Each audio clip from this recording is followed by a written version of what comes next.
everyone, it's Mr. Roush here with a quick tutorial on integrating BrainPOP into your instruction. So I'm logged into my teacher account here on Google Classroom, and in order to access BrainPOP without needing login information, you simply come up here to the Google Apps section, scroll down until you find BrainPOP in the secondary apps, and click on it.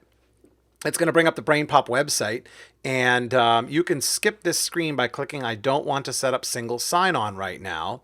What that's going to do is it's going to use the API, the integration from Google Classroom to automatically log you in. You see the word race up here in the corner? That's our BrainPOP account. And so as long as you see that, you're logged in correctly. Then you can come in and find a video that you want your students to use. For example, I'll grab this communication on television. And this is the video I want them to watch, or you can select an activity.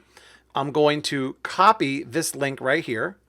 I'm going to copy this link, and then I'm going to create an assignment that includes that link for the students to watch. So I'm going to come into my studio class, classwork, create a new assignment, and I'm going to call this television on BrainPOP.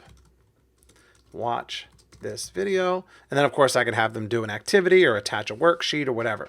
But this instruction is just for getting them over to BrainPOP to watch something.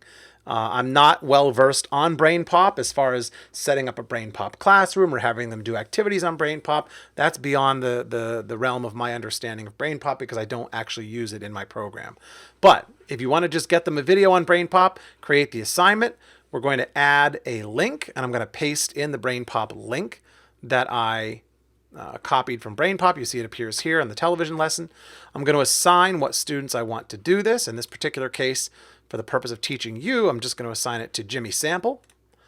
Okay, give the points, give the due date, organize it under a topic if you like, and then we're going to go ahead and assign that lesson.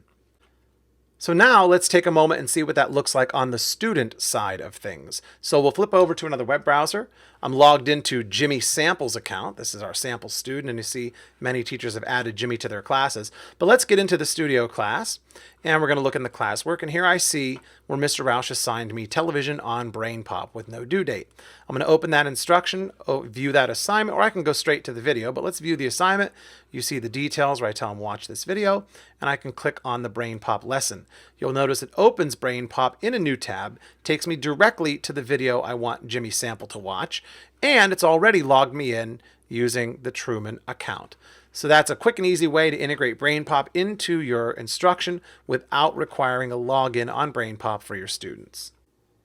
Okay, I want to take a moment and just give a look now at what it looks like on the student side of things if the student is using Google Classroom on a phone or mobile device. So I'm going to go ahead and launch into Google Classroom. You'll see in the upper right-hand corner there, the J. I'm logged into Jimmy Sample's account here.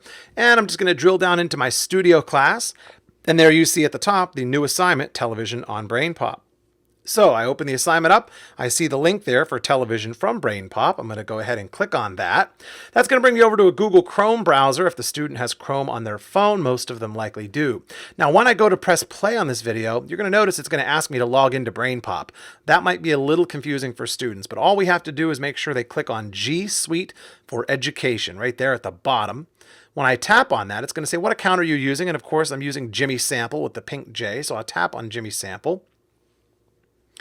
And it's going to launch me in again to this screen saying, who are you? Well, if you don't want to mess with course codes and creating student registers, we're just going to click that light blue link at the bottom. I don't want to set up single sign-on. And in doing that, it takes me into BrainPOP where I can then watch the video that my teacher wants me to watch.